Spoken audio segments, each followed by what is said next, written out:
semua orang yang datang kepada Yesus dan percaya akan kuasanya, semuanya ditolong oleh Yesus. Yesus sekali-kali tidak akan meninggalkan dan membiarkan kau sendirian. Dia akan tetap bersama-samamu. Dia akan memeluk saudara. Dia akan mendekap saudara. Dan akan memberikan rasa aman kepadamu. Memberikan jalan keluar kepadamu. Kalau orang di sana berani percaya, beriman bahwa Tuhan tetap memelihara, masa kita akan takut? Kalau Yesus sudah lahir di hati kita, hidup di hati kita masing-masing, kita tidak usah takut. Katakan amin. Wariskanlah iman kepada anak cucu kita. Iman kepada Kristus. Dan itu warisan bukan hanya dinikmati di dunia, tetapi dinikmati sampai kepada kekekalan hidup kekal di dalam kerajaan surga. Yang pasti saudara, Tuhan itu sanggup membuat segala-galanya baik. Kalau sudah merasakan seolah-olah Tuhan meninggalkan saudara, dengar saudaraku, Tuhan itu ada di dalam hidupmu. Yesus ada di hatimu. Dan dia tidak pernah meninggalkanmu satu detik pun. Bukan 1 jam, bukan 1 hari. Setiap detik, tiap saat dia sekarang hidup dan tinggal di hatimu.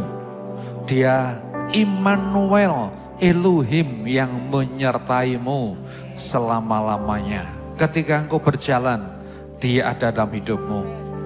Ketika engkau sedang menangis, Yesus ada di hidupmu. Ketika engkau sedang luka hati, Yesus ada dalam hatimu. Dia hidup, dia berkuasa, dan dia akan menuntun setiap langkah dan jalan hidupmu.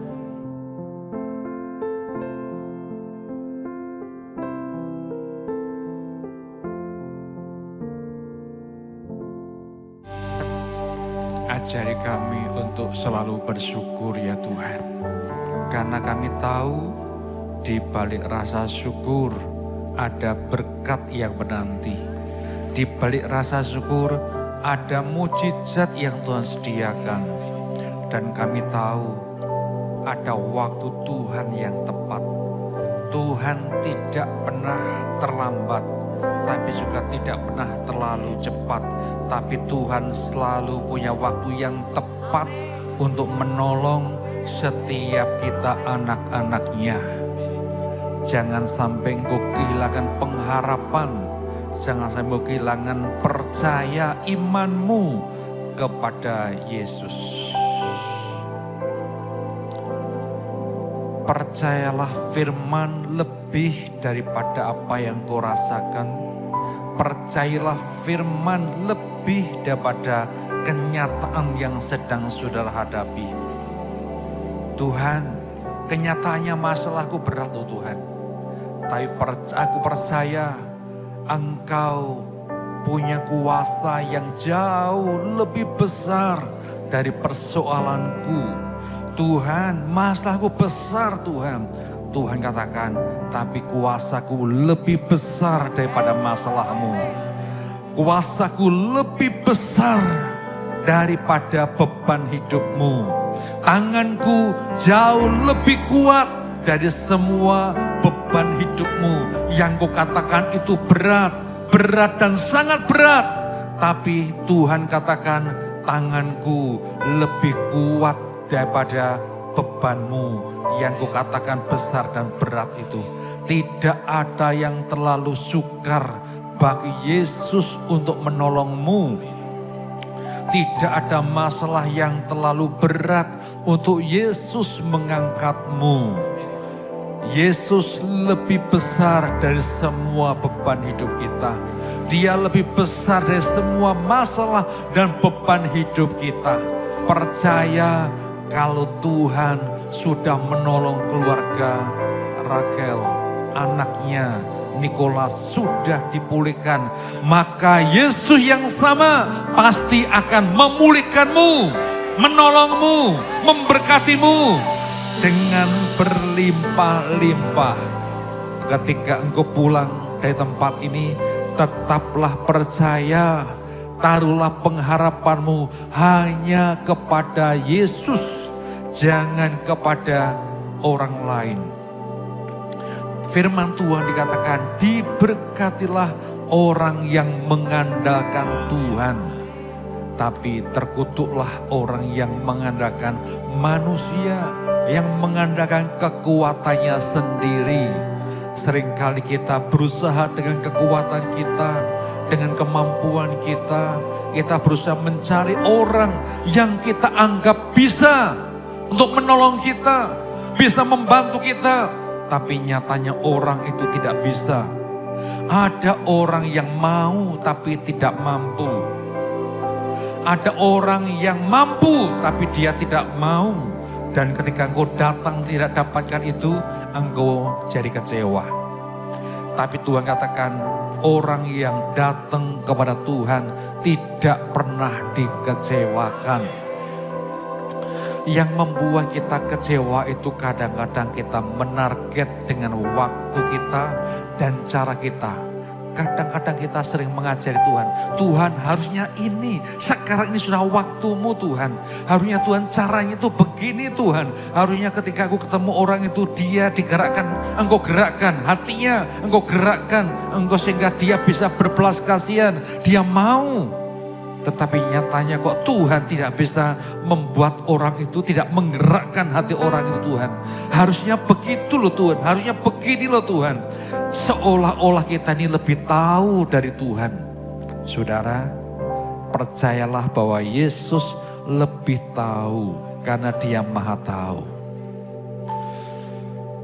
Tidak ada rancangan Tuhan yang gagal. Tidak ada rancangan Tuhan yang keliru. Haleluya. Ketika engkau masih punya pengharapan, berarti engkau masih punya hati yang percaya.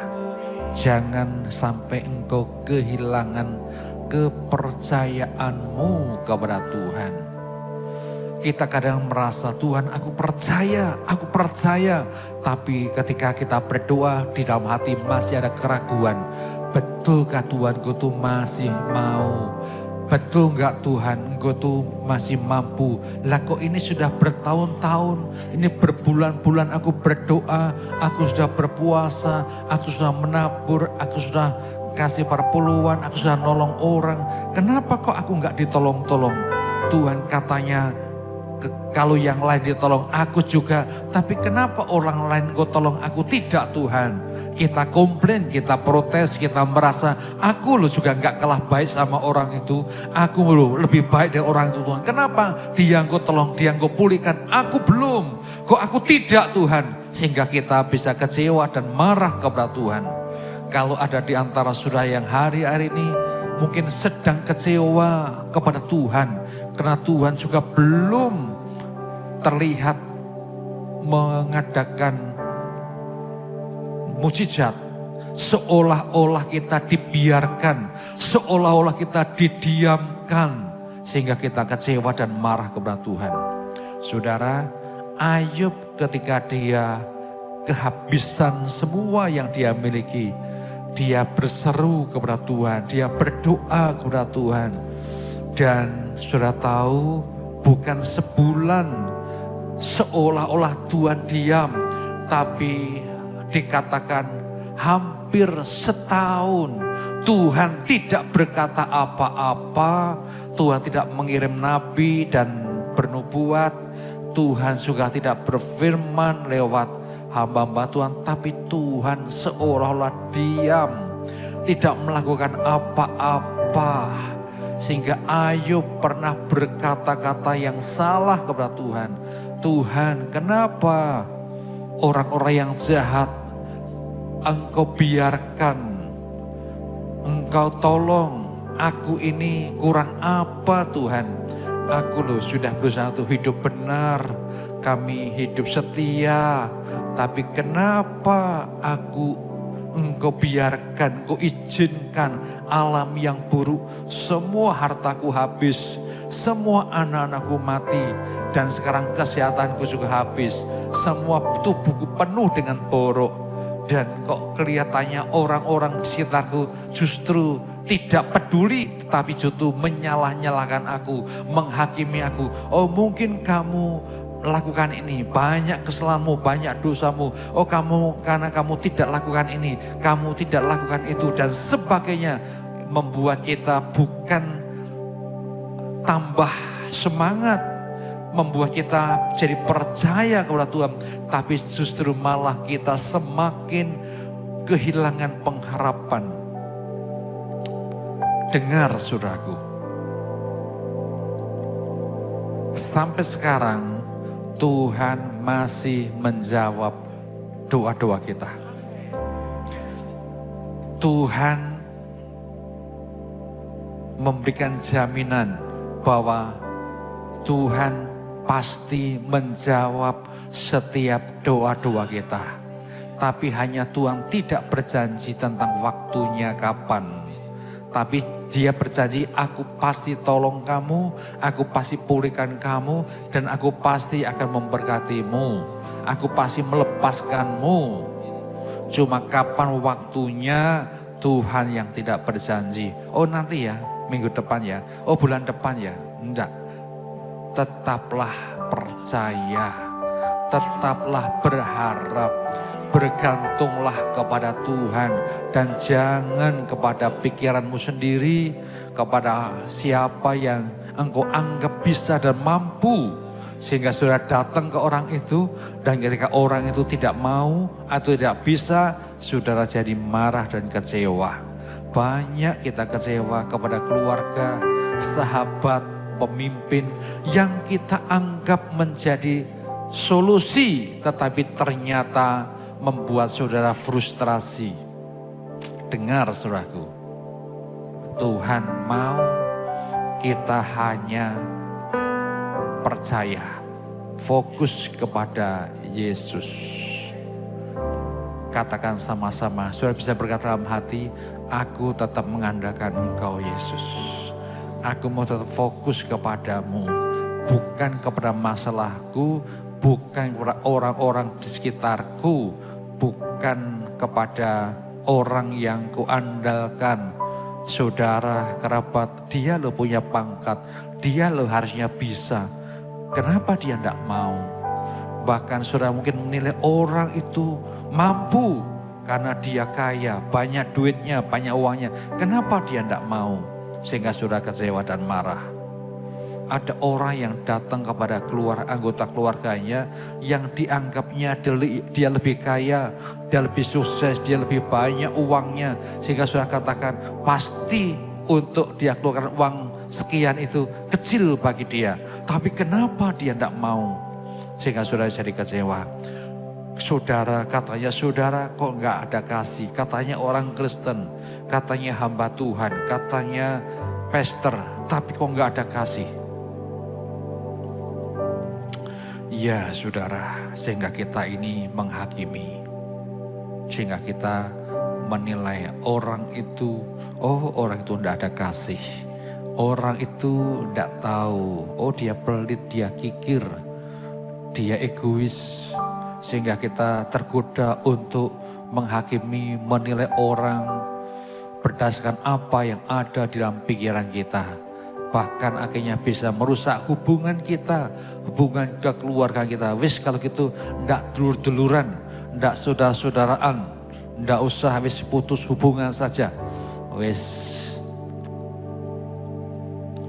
itu kepada saudara. Nah yang datang kepada Yesus sudah berdoa. Wis enggak doa-doaan, wis enggak gereja-gerejaan, wis enggak usah Yesus-Yesusan. Kalau sudah ngomong enggak Yesus-Yesusan, ketika engkau datang kepada Tuhan, Tuhan tolong. Yesus akan ngomong, enggak usah tolong-tolongan, enggak usah pulih-pulihkan. Sudah juga pasti akan enggak bisa terima. Untuk itu tetaplah percaya, tetaplah fokus, tetaplah bergantung, tetaplah berharap kepada Tuhan. Dia masih Tuhan dan Dia tetap menjadi Tuhan untuk kita selama-lamanya. Sekali Yesus tetap Yesus. Kalau yang lalu kita pernah ditolong, maka hari juga Yesus pasti sanggup dan mau menolongmu. Tuhan katakan, aku mau dan aku mampu untuk menolongmu. Biar ketika engkau pulang dari tempat ini, mungkin ketika engkau sampai di rumah, engkau akan dapatkan mujizat, sesuatu terjadi.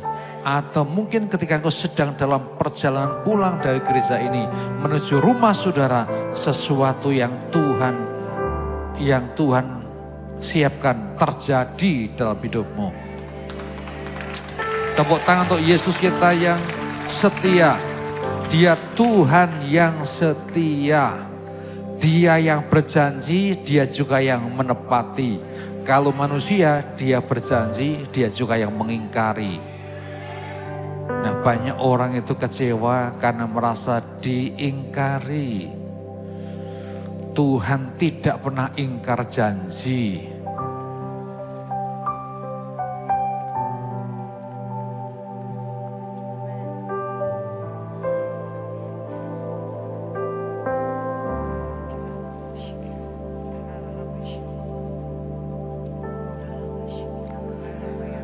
Kalau sudah merasakan seolah-olah Tuhan meninggalkan saudara, dengar saudaraku, Tuhan itu ada di dalam hidupmu. Yesus ada di hatimu. Dan dia tidak pernah meninggalkan kamu satu detik pun. Bukan 1 jam, bukan 1 hari. Setiap detik, tiap saat dia sekarang hidup dan tinggal di hatimu. Dia Immanuel, Elohim yang menyertaimu selama-lamanya. Ketika engkau berjalan, dia ada dalam hidupmu. Ketika engkau sedang menangis, Yesus ada di hidupmu. Ketika engkau sedang luka hati, Yesus ada dalam hatimu. Dia hidup, dia berkuasa, dan dia akan menuntun setiap langkah dan jalan hidupmu. Sama-sama kita akan terima perjamuan saat ini. Silakan saudara ambil roti dan anggur. Di dalam hosti ini ada ayat yang tertulis dari firman Tuhan. Bacalah sampai saudara mendengar sendiri suaramu. Dan yakini imani itu menjadi rema dan bisa digenapi terjadi dalam hidupmu. Kalau di hosti saya, ayatnya tertulis dari Filipi pasal 4 ayat yang keempat. Bersukacitalah selalu di dalam Tuhan. Sekali lagi kukatakan bersukacitalah. Nah, orang seringkali tidak bisa bersukacita ketika sedang hadapi masalah. Tapi Tuhan mau engkau diajari Tuhan tetaplah bersukacita. Bukan karena masalahmu, tapi karena Yesus yang memerintahkan, karena Yesus yang sedang bekerja untuk menolongmu. Dia yang sedang bekerja untuk memulihkanmu. Kalau dulu engkau pernah ditolong, maka saat ini juga engkau pasti ditolong Yesus. Yang percaya katakan, aku percaya Yesus berkuasa. Yesus lebih besar dari masalahku. Tangan Tuhan lebih kuat untuk menolongku. Apakah ada saudara yang belum terima roti dan anggur? Kalau ada dan belum saudara terima, saudara bisa lambai-lambaikan tangan supaya saudara bisa dilahi dan diberikan roti dan anggur. Supaya setiap orang memanfaatkan momentum ini untuk kita alami mujizat dan kuasa Tuhan. Meskipun perjamuan ini kita lakukan secara rutin, tapi jangan dijadikan rutinitas. Meskipun kita sudah biasa melakukan perjamuan kudus, jangan itu menjadi sekedar kebiasaan sehingga tidak mengubahkan apa-apa. Tapi ketika kita mengimani bahwa Yesus telah mengorbankan hidupnya, maka kita yang harusnya mati, kita dapatkan hidup. Kita yang sakit oleh bilur-bilurnya, kita dapatkan kesembuhan. Ketika engkau datang hari ini dengan kelemahan tubuh, engkau lemah, engkau sakit, imani, aku percaya oleh bilur-bilur Yesus aku sembuh. Maka ketika engkau selesai berdoa perjamuan pagi ini, engkau sudah sembuh. Engkau alami mujizat. Bahkan ketika sekarang di tempat ini belum, ketika engkau sedang dalam perjalanan, engkau terima mujizat. Engkau alami kuasa Tuhan. Dan ketika di jalan belum, ketika engkau sampai di rumah, engkau alami mujizat. Haleluya, haleluya. Tetaplah percaya. Haleluya, haleluya. Mari angkat roti lebih tinggi dari kepala kita, tanda kita menghormati karya Yesus. Terima kasih Tuhan, ketika engkau setuju dengan statement ini, dengan keras engkau bisa berkata dalam nama Yesus. Kita percaya bahwa roti yang ada di tangan kita ini adalah persekutuan kita dengan tubuh Kristus yang telah dipecah-pecahkan untuk kesembuhan segala sakit, penyakit dan kelemahanmu. Sekarang terimalah dengan iman dalam nama Yesus. Mari kita makan bersama-sama.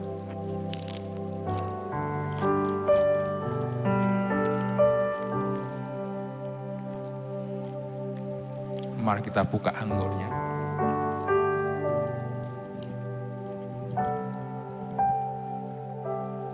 Jangan langsung diminum, tapi sekarang kita angkat juga lebih tinggi dari kepala kita. Tanda kita menghormati juga karya Yesus. Di dalam darah ada nyawa. Yesus telah menyerahkan nyawanya untuk kita. Di dalam darah ada kehidupan.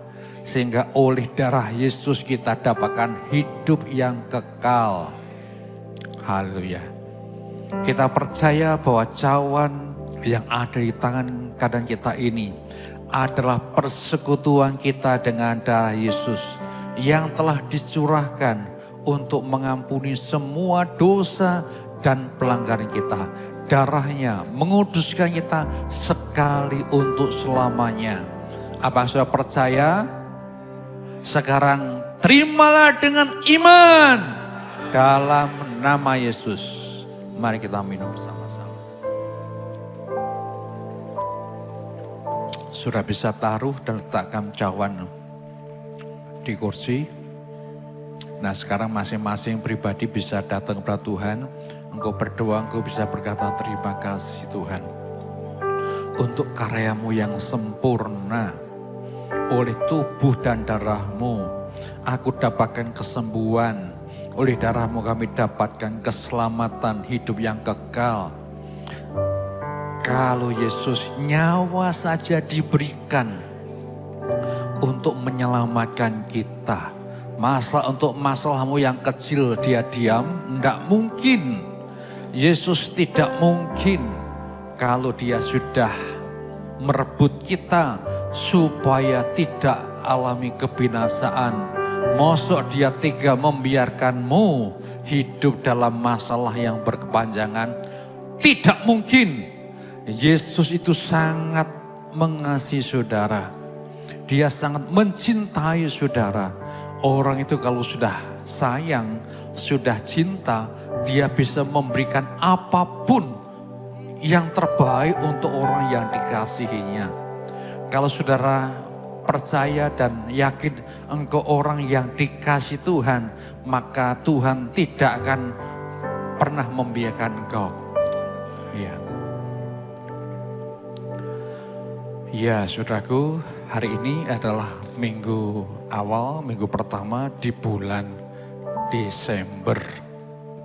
Sepanjang minggu, sepanjang bulan, Tuhan sudah memberkati kita lewat pekerjaan kita, lewat usaha kita. Sehingga kalau kita dapatkan gaji, dapatkan hasil, dapatkan untung, itu adalah berkat Tuhan. Roma 11:36 dikatakan apa? Sebab segala sesuatu adalah dari Dia, dari Yesus. Oleh Yesus dan untuk Yesus. Bagi Dialah kemuliaan sampai selama-lamanya. Kita punya tubuh sehat itu juga dari Yesus, oleh Yesus, untuk siapa? Untuk Yesus. Gaji yang kita terima, kita bisa sehat, bisa bekerja, itu karena Yesus, oleh Yesus dan untuk Yesus. Bagi Yesuslah kemuliaan sampai selama-lamanya. Kita dapatkan gaji, dapatkan hasil, untung, sehat itu karena dari Yesus, oleh Yesus, dan akhirnya kita bawa untuk Yesus, untuk kemuliaan nama Yesus. Saudara yang sudah menyiapkan persembahan perpuluhan dari rumah, silakan saudara langkahkan kakimu dan majulah ke depan. Saudara bisa pegang dengan tangan kiri dan tangan kanan saudara bisa tumpangan di atas amplop itu. Nanti kita akan berdoa bersama-sama. Jangan langsung dimasukkan, tapi kita akan berdoa lebih dulu. Haleluya. Bapa yang baik, Tuhan Yesus Kristus, Engkau ngeliat tangan anak-anakmu yang sudah maju ke depan, dan di tangan mereka ada amplop berisi persembahan korban. Ini sebagian kecil daripada apa yang Tuhan sudah berikan kepada kami. Meskipun tidak sebanding, tapi ini menjadi bukti bahwa kami menyadari semua yang kami bawa ini ada dari Engkau. Kami bisa bekerja, kami bisa berusaha itu karena Yesus. Dan ketika kami dapatkan hasil itu juga oleh karena Yesus. Dan kalau sekarang sudah kami dapatkan ini juga sekarang kami bawa kepada Yesus. Karena kami menyadari semuanya itu karena Yesus. Sehingga juga untuk kemuliaan nama Yesus, bukan untuk yang lain. Percayakanlah kepada pemimpin rohani tempat ini. Ada orang yang tidak mau membawa perpuluhan mereka ke rumah Tuhan. Kenapa? Karena melihat dan menilai pemimpin rohani di gerejanya. Tuhan, aku tidak mau bawa perpuluhan. Kenapa? Memperkaya pastor. Pendetanya sudah kaya itu, mobilnya bagus, rumahnya besar. Masa aku yang masih susah gini harus memberikan ini kepada pendeta. Saudara membawa ini bukan saudara berikan kepada pendeta, bukan kepada pastor, tapi kepada Tuhan Yesus. Loh, bukan Yesus sudah kaya, dia tidak butuh uang kita, betul. Tapi pekerjaan Tuhan yang ada di Malang ini masih butuh persembahan kita. Kita bisa ibadah dengan nyaman, AC-nya dingin, lampunya terang, ini juga harus dibayar. Dan tidak bisa dibayar dengan daun, dengan amplop, tapi harus dengan isinya. Untuk itulah kita membawa itu ke rumah Tuhan. Supaya apa? Kita bisa beribadah juga tetap bisa dengan nyaman.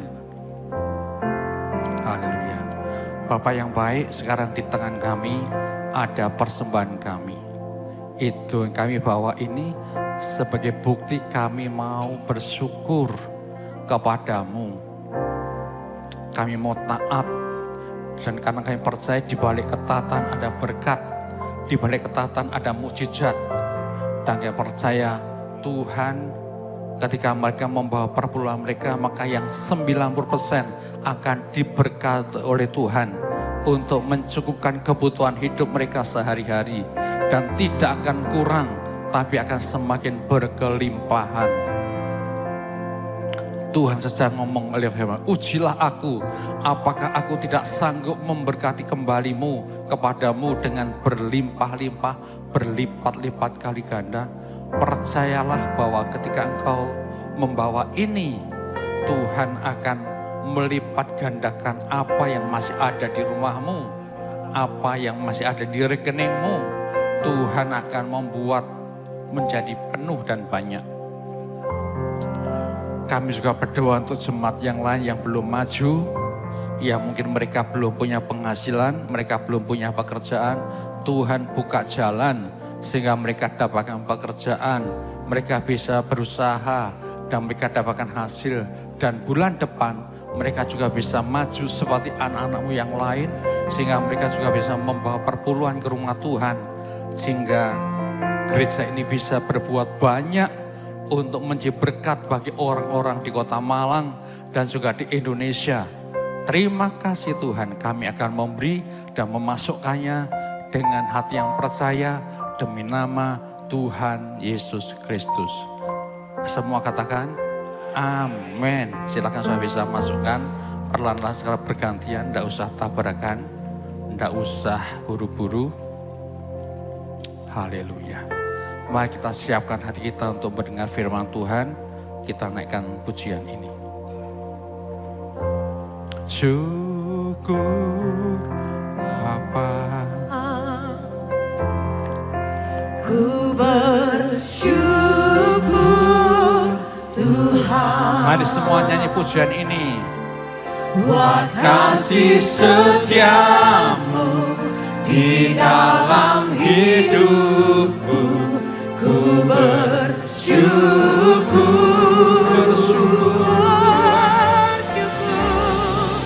Ku bersyukur Bapa. Semua menyanyi dengan dari hati. Ku bersyukur Tuhan. Tuhan Yesus. Buat kasih setiamu di dalam hidupku, buat kasih setiamu di dalam hidupku, buat kasih setiamu di dalam hidupku. Ku bersyukur Kataku ku bersyukur. Tuhan. Bang tepuk tangan sorak-sorai yang meriah untuk Yesus kita yang luar biasa.